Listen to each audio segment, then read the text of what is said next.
يضلل فلا هادي له ونشهد أن سيدنا ومولانا محمدا عبده ورسوله أما بعد فقد قال الله تبارك وتعالى في القرآن المجيد والفرقان الحميد أعوذ بالله من الشيطان الرجيم بسم الله الرحمن الرحيم ادعو إلى سبيل ربك بالحكمة صدق الله العظيم وصدق رسوله النبي الكريم الأمين إن الله وملائكته يصلون على النبي يا أيها الذين آمنوا صلوا عليه وسلموا تسلیما۔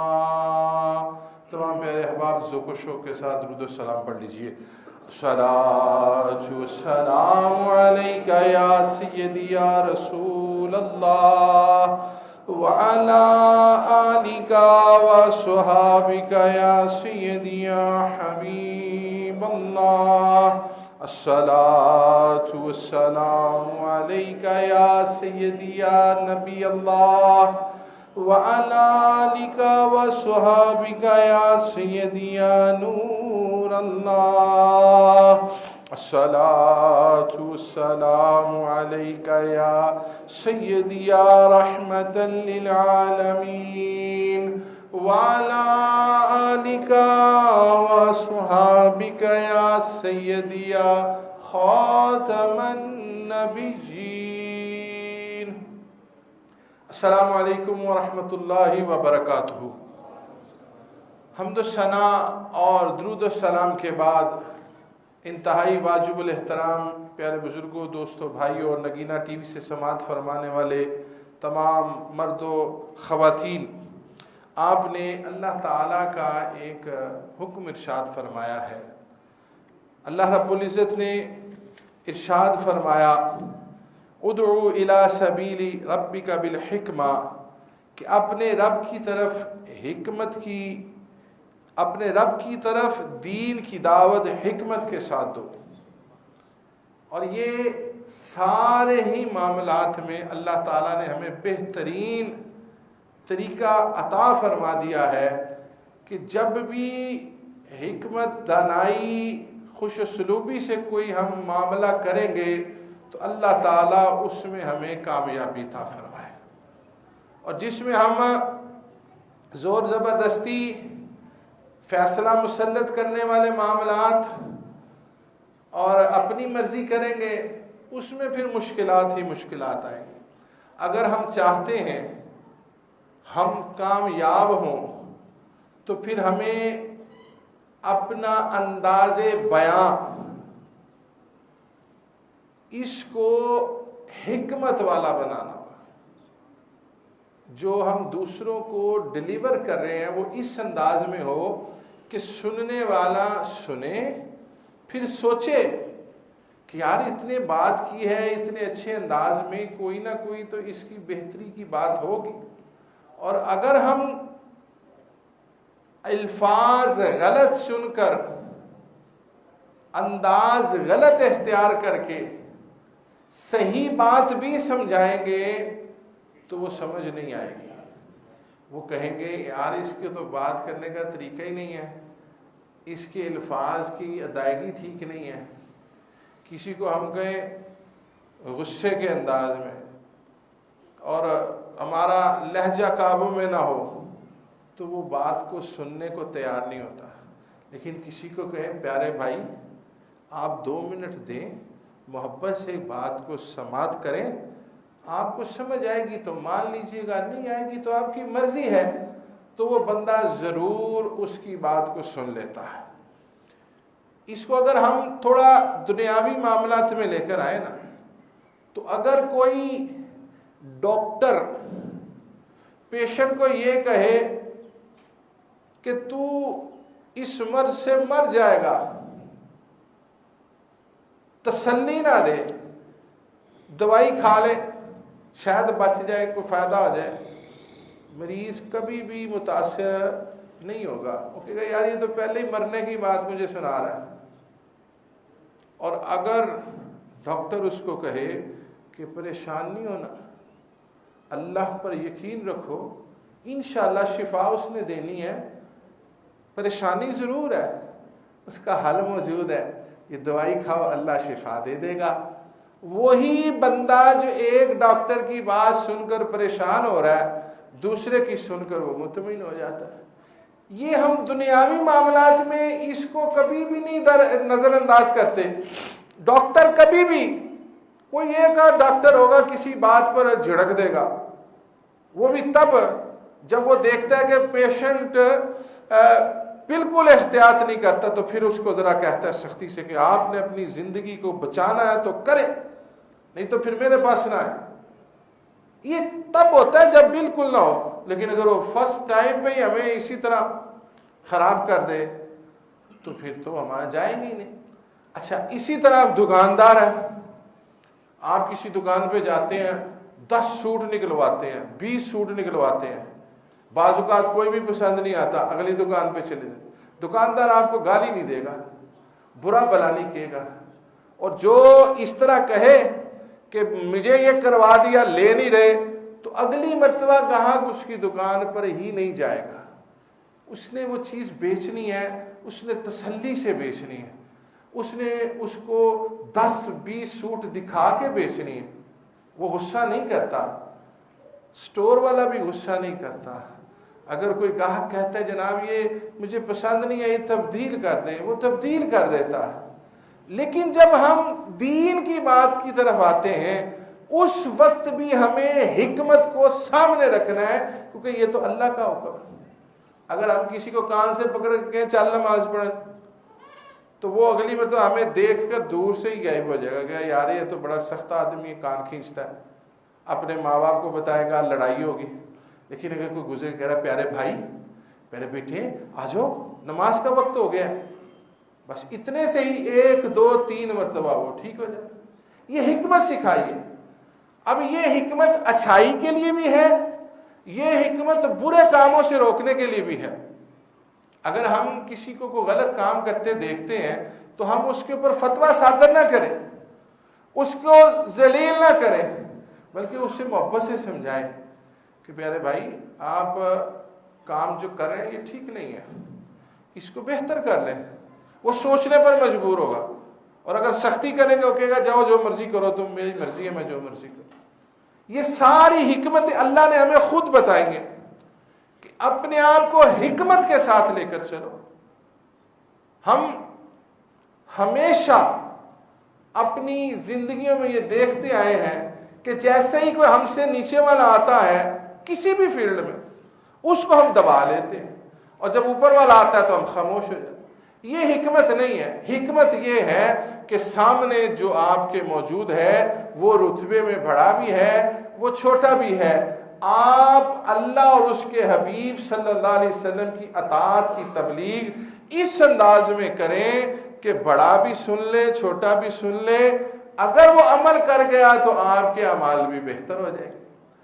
اسی طرح اگر کسی کو آپ غلطی کرتے دیکھتے ہیں تو اس کو بھی محبت سے روکتے ہیں کہ یار یہ آپ جو عمل کر رہے ہیں یہ ٹھیک نہیں ہے، یہ تو غلط اور درست ہو گیا کہ جی یہ غلط کر رہا ہے، اس کو انداز سے محبت سے سمجھا دیا، یہ اس کو درستگی کی طرف لانا ہے، انداز محبت سے سمجھا دیا۔ لیکن کچھ چیزیں ہمارے معاشرہ میں ایسی ہیں جو بندہ کر تو عقیدت سے رہا ہوتا ہے، محبت سے کر رہا ہوتا ہے اور اچھائی کے لیے کر رہا ہوتا ہے، لیکن در حقیقت اس کے پیچھے کوئی بھی اصل نہیں ہوتی، پھر اس کو بھی بڑے ٹیکنیکل طریقے سے سمجھانا پڑتا ہے۔ اسی چیزوں میں ایک اہم مسئلہ سفر المظفر شریف کے مہینے میں آخری بدھ، جسے ہم آخری 4 شنبہ کہتے ہیں، ایک روایت پڑ گئی ہوئی ہے پورے برِ صغیر میں کئی عرصہ سے کہ جی لوگ صبح صبح اٹھ کے گھر سے اپنے بچوں کو، بیوی کو، بہن کو، بیٹی کو، سب کو لے کر باغ میں سیر کے لیے چلے جاتے ہیں، اور اس کی وجہ کیا بیان کرتے ہیں؟ اس کی وجہ یہ بیان کرتے ہیں کہ آقا کریم صلی اللہ علیہ وسلم اس دن علالت میں صحت یابی ہونے پر سیر کے لیے تشریف لے کر گئے تھے، تو ہم بھی وہ سنت ادا کر رہے ہیں۔ اچھا یہ دیکھیں کتنی محبت والی بات ہے، اس میں جب بندہ کو سنے تو کہے گا یار یہ تو بڑی اچھی بات، لیکن اس کا حقیقت سے کوئی تعلق ہی نہیں ہے۔ اب ایسا کرنے والے کو اگر ہم روکیں گے ڈائریکٹ، وہ ہمیں کہے گا لو جی ایک اور پیدا ہو گیا جی، وہ ہمیں برا بھلا کہنا شروع کر دے گا، ساری دنیا کر رہی ہے تم ہمیں یہ کہہ رہے۔ اس کے لیے پھر حدیث کو سامنے رکھنا پڑے گا، پھر اس کے لیے اس کو موازنے کا موقع دینا پڑے گا کہ بھائی آپ ایک بہت بڑی غلط فہمی کے ساتھ ایک ایسا عمل کر رہے ہیں جس کا کسی حدیث شریف میں کوئی ثبوت نہیں ہے۔ وہ پڑھے گا، سنے گا، سوچے گا تو سمجھ آ جائے گا۔ اس کو ہم نے لڑائی جھگڑے سے نہیں سمجھانا، محبت سے سمجھانا ہے۔ صرف یہی مسئلہ نہیں، ہر مسئلہ، بہت سی روایات ہمارے معاشرہ میں ایسے ہی بڑھتی جا رہی ہیں، جن میں کنڈوں کا بھی مسئلہ ہے، جس میں سفر کے مہینے کا بھی مسئلہ ہے، جس میں آخری چہارشنبہ کا بھی مسئلہ ہے، دیگر کئی معاملات ہیں کہ ہم اس کو اپنی مرضی سے طریقہ کار بنا لیتے ہیں، پھر اس کے اوپر ہم سارے عمل کرتے رہتے ہیں، پھر کسی کو اس کی تبدیلی کا کہا جائے تو وہ پریشان ہو جاتا ہے۔ تو لہٰذا اس چیز کو کلیئر کرنے کے لیے کہ یہ جو آخری چہارشنبہ ہمارے معاشرہ میں رائج ہے یہ کیا ہے، اس کی کوئی حقیقت ہے، حدیث شریف میں اس کا کوئی ذکر ہے، کیا واقعتاً رسول کریم صلی اللہ علیہ وسلم کو اللہ تعالیٰ نے صحت یابی دی تھی؟ کیا آپ سیر کے لیے گئے تھے؟ کیا آپ کی ازواج مطہرات بھی ساتھ تھیں؟ کیا آپ کی اولاد پاک بھی ساتھ تھی؟ کیا عمل تھا؟ کیا ہمیں بھی تو اس کی حقیقت بھی تو پتہ نہیں چاہیے نا۔ بعض اوقات انسان کوئی ایسا عمل کر رہا ہوتا ہے کہ اسے بعد میں احساس ہوتا ہے کہ یار یہ تو میں غلطی کرتا آیا ہوں۔ اس لیے اس کو سمجھنا بہت ضروری ہے تاکہ ہمیں، اور اس میں کوئی بھی شخص، میں کسی کو یہ نہیں کہہ رہا کہ کسی بدنیتی سے کر رہا ہے، اچھا سوچ کے کر رہا ہے، ایمان والا ہی ہے، مسلمان ہی ہے، سارے کام ہے اس کے، لیکن ایک روایت غلط ہے جس کو وہ اپنائے ہوئے ہے اور زبردستی اپنائے ہوئے۔ اس لیے ہمیں اس کے سمجھنے کے لیے احادیث کا جو ہے بھرپور طریقے سے مطالعہ کرنا ہوگا۔ مختصراً میں آپ کی خدمت میں کچھ احادیث، تفسیر، ان کی جو باتیں موجود ہیں وہ میں عرض کر دیتا ہوں، جس میں تاریخ طبری، تاریخ ابن خلدون، تاریخ الکامل فی التاریخ، طبقات ابن سعد، کتاب الوفا، مدارج النبوہ، البدایہ والنہایہ، تاریخ خمیس، سیرت ابن ہشام، ان ساری کتب حدیث میں جو ملتی جلتی گفتگو ہے الفاظ کی کمی بیشی کے ساتھ، کتابیں ساری یہی ہیں، ان میں بڑے واضح طور پر یہ بات موجود ہے، سفر کا مہینہ، آخری 2-3 راتیں، کسی نے ایک کہا، کسی نے 2 کہا، کسی نے ربیع الاول شریف کی پہلی رات کہا، اس طرح کی باتوں میں یہ بات موجود ہے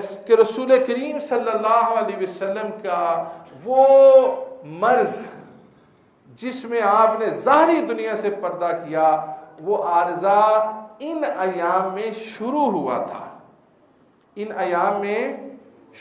تھا۔ نبی کریم صلی اللہ علیہ وسلم حجت الوداع سے واپسی پر جب آپ تشریف لا رہے تھے تو آپ نے خطاب فرمایا اس موقع پر، حجت الوداع کے موقع پر۔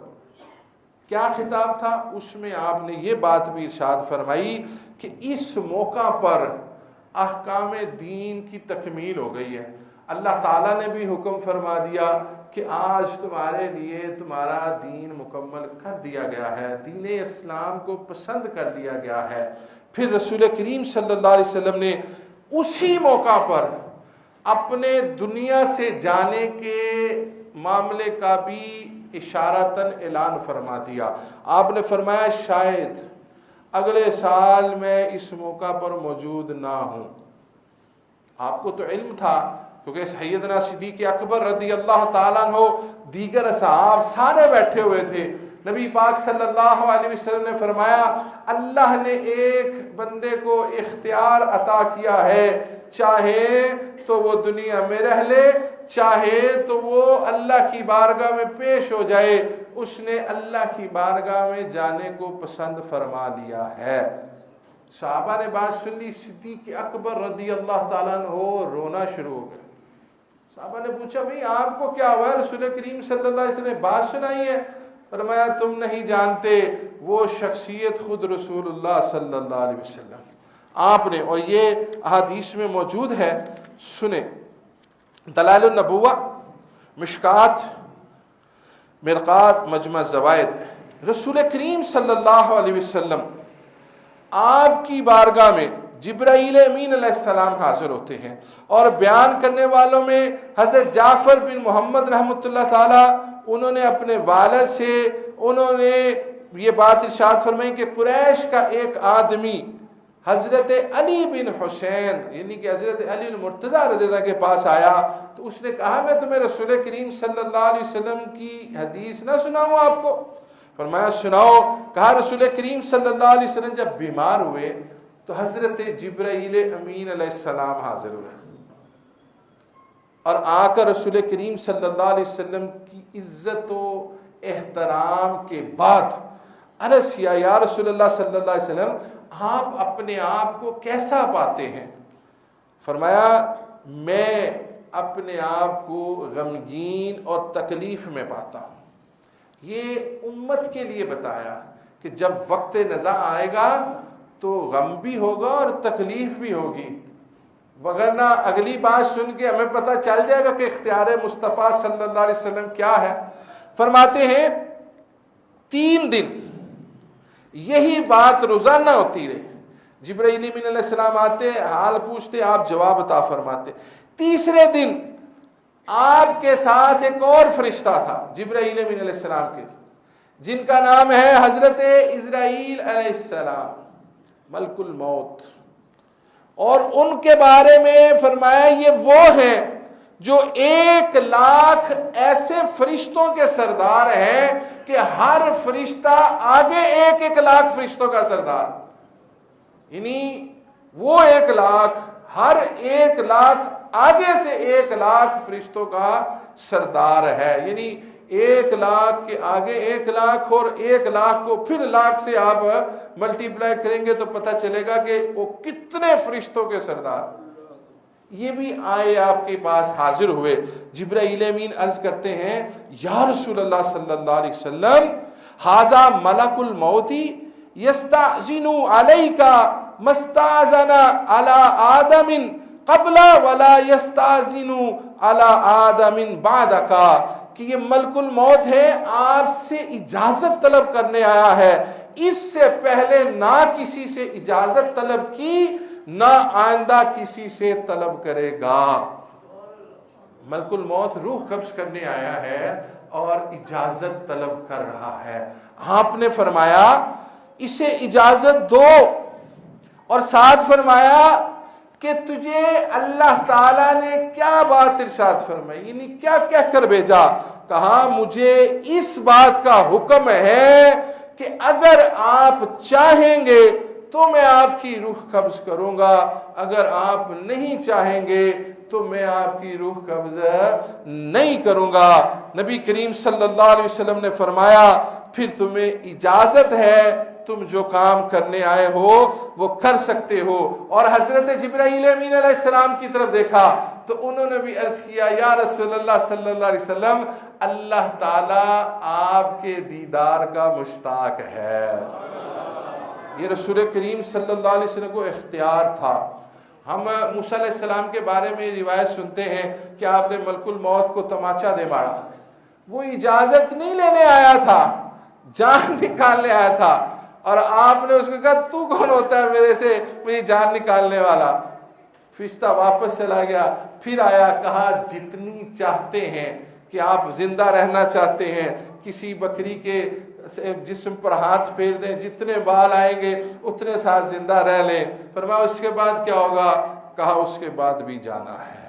تو کہا پھر اب ہی لے جاؤ، لیکن سرکار کائنات صلی اللہ علیہ وسلم سے اجازت طلب کی، آپ کی اجازت ہوگی تو پھر میں آپ کی روح کو قبض کروں گا، وگرنہ مجھے حکم نہیں ہے۔ تو رسول کریم صلی اللہ علیہ وسلم نے فرمایا ہاں میں بھی اللہ کے حکم کا منتظر ہوں، اجازت ہے۔ اور رسول کریم صلی اللہ علیہ وسلم نے فرمایا میں نے پسند کیا کہ میں اپنے رفیق کے پاس چلے جاؤں۔ یہ اختیار مصطفیٰ صلی اللہ علیہ وسلم ہے۔ تو یہ ساری کتابوں کے اندر موجود ہے کہ ان ایام میں رسول کریم صلی اللہ علیہ وسلم آپ علالت میں پڑے تھے، یعنی علالت شروع ہوئی تھی، آپ بیمار ہوئے تھے۔ تو اگر ہم آپ کے بیماری کے ایام کو بغیر کسی غلط نظریے سے بھی خوشی کے انداز میں منا رہے ہیں تو اس کو ہمیں چھوڑ دینا چاہیے۔ رسول کریم صلی اللہ علیہ وسلم معاذ اللہ ثم معاذ اللہ کبھی بھی اپنی ازواج کو بے پردہ مردوں کے درمیان لے کر نہیں جا سکتے، ٹھیک ہے؟ تو ہم کیا اس چیز پر عمل کرتے ہیں؟ ایک اور حدیث سن لیں، پھر اس کے بعد ہم نے خود ہی معاملے کو طے کر لینا ہے۔ نبی کریم صلی اللہ علیہ وسلم حضرت بی بی عائشہ صدیقہ طیبہ طاہرہ محدثہ مفسرہ رضی اللہ عنہا اس کی راوی ہیں، فرماتی ہیں بخاری شریف، تفسیر الباری، فتح الباری، عمدۃ القاری، تفہیم البخاری، دلائل النبوہ، البدایہ والنہایہ، سنن الکبریٰ للبیہقی، مسند احمد، اس ساری کتب حدیث کے اندر ایک حدیث موجود ہے۔ اگر ہم یہ کریں تو بہت اچھی بات ہے، ضرور کریں، کیونکہ یہی کرنے کا تو حکم ہمیں رسول کریم صلی اللہ علیہ وسلم نے عطا فرمایا۔ وہ کیا ہے سن لیں۔ نبی کریم صلی اللہ علیہ وسلم اور یہ سارے اصحاب کا متفقہ فیصلہ تھا جنہوں نے حدیث بیان کی کہ جس وقت آپ کی علالت شروع ہوئی سفر کے آخری ایام تھے، اور رسول کریم صلی اللہ علیہ وسلم سیدہ ام المومنین حضرت میمونہ رضی اللہ عنہا کے حجرہ مبارک میں تھے۔ پھر آپ نے تمام ازواج مطہرات کو یہ بات فرمائی کہ اگر آپ سب متفق ہوں تو میں اپنے ایام سیدہ بی بی عائشہ صدیقہ طیبہ طاہرہ محدثہ مفسرہ رضی اللہ عنہا کے حجرہ مبارک میں باقی گزاروں۔ تو سب نے اس بات پر رضامندی کا اظہار کیا۔ اب جب رسول کریم صلی اللہ علیہ وسلم وہاں پر موجود تھے، امام بخاری لکھتے ہیں کہ حضرت سیدنا عباس رضی اللہ تعالیٰ عنہ اور حضرت علی رضی اللہ تعالیٰ عنہ، یہ دونوں ان کا ذکر آتا ہے کہ نبی پاک صلی اللہ علیہ وسلم کے پاس آئے تو آپ نے 7 مشکیزیں پانی لانے کا حکم فرمایا، 7 مشکیزیں۔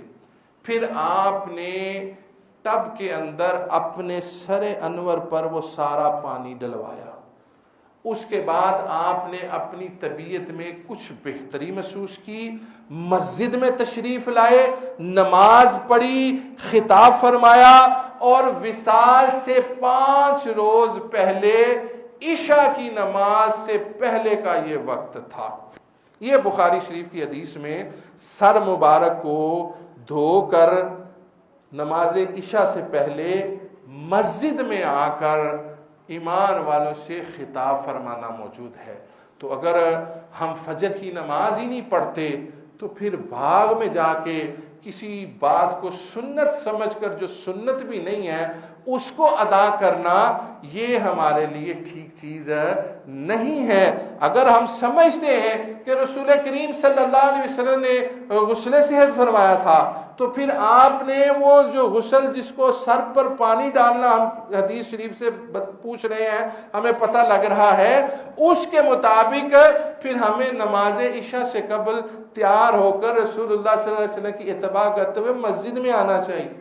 یہ ہے اصل حقیقت۔ رسول کریم صلی اللہ علیہ وسلم کسی باغ میں سیر کرنے کی غرض سے تشریف لے کر نہیں گئے تھے، بلکہ آپ نے جو یہ سر مبارک کو دھویا تھا اس کے بعد بھی رسول کریم صلی اللہ علیہ وسلم مسجد میں تشریف لے کر آئے اور ایمان والوں سے خطاب فرمایا اور ان کو باتیں کی، ان سے محبت فرمائی، اور پھر آخر پہ جو آخری دن تھا، سیدہ بی بی عائشہ صدیقہ طیبہ طاہرہ محدثہ مفسرہ رضی اللہ عنہ فرماتی ہیں کہ نبی کریم صلی اللہ علیہ وسلم جب آخری روز تھا تو میرے پاس موجود تھے، میرے بھائی حضرت عبد الرحمن رضی اللہ تعالیٰ عنہ وہاں پر موجود تھے، ان کی طرف اشارہ کیا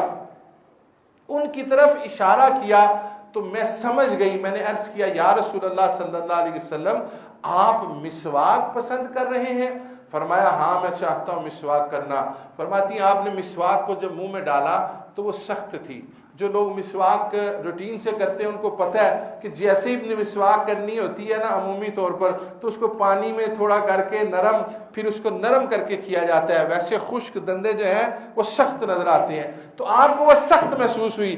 سیدہ بی بی عائشہ صدیقہ فرماتی ہیں کہ میں نے آپ سے وہ مسواک لی اور اپنے منہ میں اس کو نرم کیا، تو رسول کریم صلی اللہ علیہ وسلم نے پھر اس کو اپنے نورانی دانتوں مبارک پر پھیرا، اور آپ اس حدیث شریف میں فرماتی ہیں کہ میری خوش نصیبی ہے کہ وقت وصال اللہ تعالیٰ نے میرے لعاب کو رسول اللہ صلی اللہ علیہ وسلم کے لعاب دہن سے ملا دیا، اور میری گود مبارک میں آپ نے اس دنیا سے پردہ فرمایا۔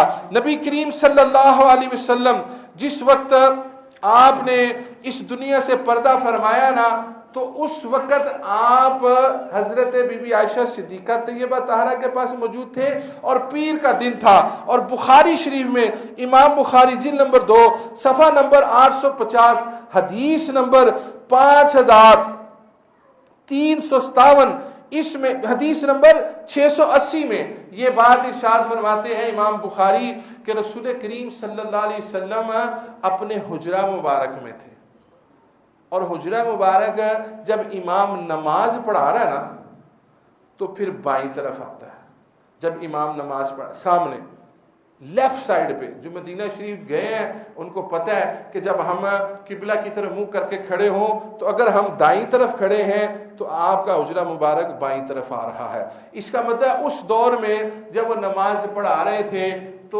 آپ کا حجرہ مبارک بائیں طرف ہے۔ نماز کون پڑھا رہے ہیں؟ سیدنا صدیق اکبر رضی اللہ تعالیٰ کہتے ہیں ہمیں حجرہ مبارک کا پردہ سرکنے کی آواز آئی، پردہ سرکا تو آواز آ گئی، جگہ وہ اتنی اس وقت وسیع تو نہیں تھی، وہ تو محدود تھی۔ صحابہ فرماتے ہیں کہ ہمیں نبی کریم صلی اللہ علیہ وسلم کھڑے ہو کر دیکھنے لگے۔ بڑے غور سے بات سننی ہے، اب ان کو کیسے پتا چلا کہ وہ کھڑے ہو کے دیکھ رہے ہیں؟ وہ تو نماز پڑھ رہے تھے، ان کے منہ تو قبلے کی طرف تھے، رسول کریم صلی اللہ علیہ وسلم تو بائیں طرف تھے۔ فرماتے ہیں رسول کریم صلی اللہ علیہ وسلم کھڑے کھڑے ہمیں دیکھنے لگے اور آپ مسکرانے لگے۔ اس کا تو یہی مطلب ہے نا کہ پھر صحابہ نے سب نے ایسے کر کے اپنا رخ اس طرف کر لیا ہوگا۔ جب ان کو آواز آئی کہ سرکار دو عالم صلی اللہ علیہ وسلم آ گئے ہیں تو وہ رخوں کو تبدیل کر کے اس طرف دیکھنے لگے۔ حضرت ابو بکر صدیق رضی اللہ عنہ نے قدم پیچھے کرنے شروع کر دیے، قدم پیچھے کرنے شروع کر دیے۔ نبی کریم صلی اللہ علیہ وسلم نے اشارہ فرمایا صحابہ نماز پوری کرو، صحابہ نماز پوری کرو۔ فرمایا یہ پیر کا دن تھا اور اسی دن آپ نے دنیا سے پردہ فرمایا۔ آپ تو اپنی آخری وقت میں بھی نماز پوری کرنے کا حکم دے رہے ہیں۔ پھر لوگ کہتے ہیں جی نبی پاک صلی اللہ علیہ وسلم کا خیال آ جائے تو نماز درست نہیں رہتی۔ اے ایمان والو، اگر نماز میں خیال مصطفیٰ نہ ہو تو نماز ہوتی نہیں ہے۔ یاد رکھو درود و سلام جب پڑھے تو دھیان رسول اللہ صلی اللہ علیہ وسلم کی طرف ہونا چاہیے۔ اگر نبی پاک صلی اللہ علیہ وسلم کی طرف دھیان ذہنی طور پر کرنے سے نماز خراب معاذ اللہ ہوتی تو یہاں پر تو اپنے رخ نماز سے تبدیل کر کے صحابہ نے رسول کریم صلی اللہ علیہ وسلم کی طرف کر دیے۔ اللہ تعالیٰ نے نہیں فرمایا اے پیارے محمد صلی اللہ علیہ وسلم ان کو کہیں نماز لوٹائیں، نبی پاک صلی اللہ علیہ وسلم نے فرمایا اور میرے پیارے صحابہ تم تو اللہ کی نماز پڑھے ہو، نماز تو صحیح پڑھو، بلکہ آپ نے فرمایا صحابہ اپنی نماز جاری رکھو۔ اللہ یا رسول اللہ صلی اللہ علیہ وسلم۔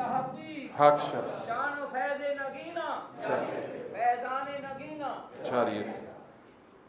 ایک چیز اور آخر پہ سماعت کر لیجئے کہ ہمارے ملک پاکستان کے اندر جو نبی پاک صلی اللہ علیہ وسلم نے خود ہمیں یہ بات ارشاد فرما دی کہ ہم نے کیا کس چیز سے بچنا ہے۔ نبی پاک صلی اللہ علیہ وسلم فرماتے ہیں، اور یہ حدیث شریف بھی بخاری شریف کے اندر موجود ہے، فتح الباری میں ہے، مشکات میں ہے، تفسیر الباری میں، تفہیم البخاری میں ہے، دیگر کئی کتب حدیث میں، کہ مجھے میری امت سے شرک کا خوف نہیں ہے، مجھے اس چیز کا ڈر ہے کہ تم دنیا کی طرف رغبت کر جاؤ گے، اور بعض کتب میں یہ شامل ہے کہ تم آپس میں جنگ کرو گے اور اسی میں ہلاک ہو جاؤ گے۔ اب ہماری ساری توجہ دنیا کے معاملات کی طرف ہو گئی ہے۔ سنیں، حضرت علی المرتضیٰ رضی اللہ تعالیٰ عنہ اسلام میں بچوں میں سب سے پہلے اسلام قبول کرنے والے۔ عمر کتنی ہے؟ 7 سے 10 سال۔ رسول کریم صلی اللہ علیہ وسلم پر ایمان قبول کر لیا۔ حضرت عمیر بن ابی وقاص 16 سال کی عمر ہے، غزوہ بدر میں شہید ہو گئے۔ حضرت زید بن ثابت 11 سال کی عمر میں ہجرت فرما رہے ہیں۔ حضرت عمیر بن سعد رضی اللہ تعالیٰ عنہ 10 سال کی عمر میں رسول کریم صلی اللہ علیہ وسلم کی بیعت کر رہے ہیں۔ حضرت ابو سعید خدری رضی اللہ تعالیٰ عنہ 13 سال کی عمر میں غزوہ احد میں شریک ہو رہے ہیں۔ حضرت انس بن مالک رضی اللہ تعالیٰ عنہ 8 سال کی عمر سے نبی کریم صلی اللہ علیہ وسلم کی خاص خدمت میں مصروف ہوتے ہیں، اور حضرت معوذ اور حضرت معاذ جو ابھی جوانی میں نہیں پہنچے تھے، رسول کریم صلی اللہ علیہ وسلم نے بدر کے لیے اعلان فرمایا، آپ دونوں صحابی رضی اللہ عنہم حاضر ہوئے، یا رسول اللہ صلی اللہ علیہ وسلم ہمیں بھی اجازت دیجئے، ہم بدر میں شریک ہونا چاہتے ہیں۔ رسول کریم صلی اللہ علیہ وسلم فرمایا، آپ تو ابھی بچے ہیں۔ تو دونوں ایسے سینے چوڑے کر کے پنجوں کے بل کھڑے ہو کے عرض کرتے ہیں، یا رسول اللہ صلی اللہ علیہ وسلم ہم بڑے ہیں۔ تو رسول کریم صلی اللہ علیہ وسلم نے ان دونوں بچوں کو غزوہ بدر میں شرکت کی اجازت عطا فرمائی، اور پھر اللہ نے یہ احسان کیا کہ انہی 2 معصوم بچوں کے ذریعے ابو جہل کو جہنم واصل کروا دیا۔ تو ملک پاکستان میں قانون پیش کیا گیا ہے، 18 سال سے کم عمر کسی بچے کو اسلام قبول کرنے کے لیے کوئی ترغیب نہیں کی جائے گی۔ یہ سارے وہ قانون ہیں جو ابو جہل کے ماننے والے بنا رہے ہیں۔ یہ اللہ کے حضور جواب دہ ہیں۔ یہ قانون کو لکھنے والا، رائے دینے والا، ٹائپ کرنے والا، صفحہ دینے والا، اس کو سننے والا، سن کر خاموش رہنے والا، اسمبلی میں پیش کرنے والا، سائن کرنے والا، اس کو پاس کرنے والا، اس پر عمل کرانے والا، یہ سارے کے سارے اللہ اور اس کے رسول صلی اللہ علیہ وسلم کے مجرم ہیں، اور انہیں جواب دینا ہوگا۔ جب تک ملک پاکستان کے اندر یہ پریشانیاں آتی رہیں گی، ہم ذلت کے اندر ہی گرے رہیں گے۔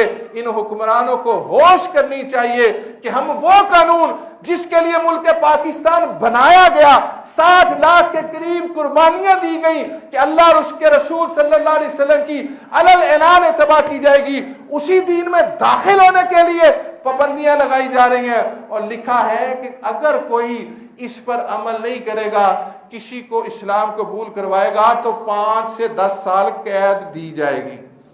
یہ قانون تو قادیانیوں کے لیے تھا کہ تم میں سے کوئی اپنے دین کی تبلیغ نہیں کر سکتا، اپنی مساجد کو عام نہیں کر سکتا، اپنی کتابوں کو نہیں بیچ سکتا، اپنے جھوٹے نبی کا عام لوگوں کے سامنے ذکر نہیں کر سکتا۔ اس کو ہم نے ساری آزادی دے دی اور اسلام کو پھیلانے کے لیے پابندیاں لگا دی۔ ہم تو کمزور ہیں، کچھ نہیں کر سکتے، زبان ہلا سکتے ہیں، یہ ہم نے ہلا دی ہے، لیکن یہ سارے کے سارے اللہ کی بارگاہ میں مجرم ٹھہریں گے۔ اور جو شخص اس کو یہ بھی سمجھے مجھے کیا ہے، جو کر رہے ہیں کرتے رہے، وہ بھی جرم کے شریک دار ہیں۔ اللہ تعالی ہمیں ہدایت نصیب فرمائے، کامیابی عطا فرمائے۔ السلام علیکم ورحمۃ اللہ وبرکاتہ۔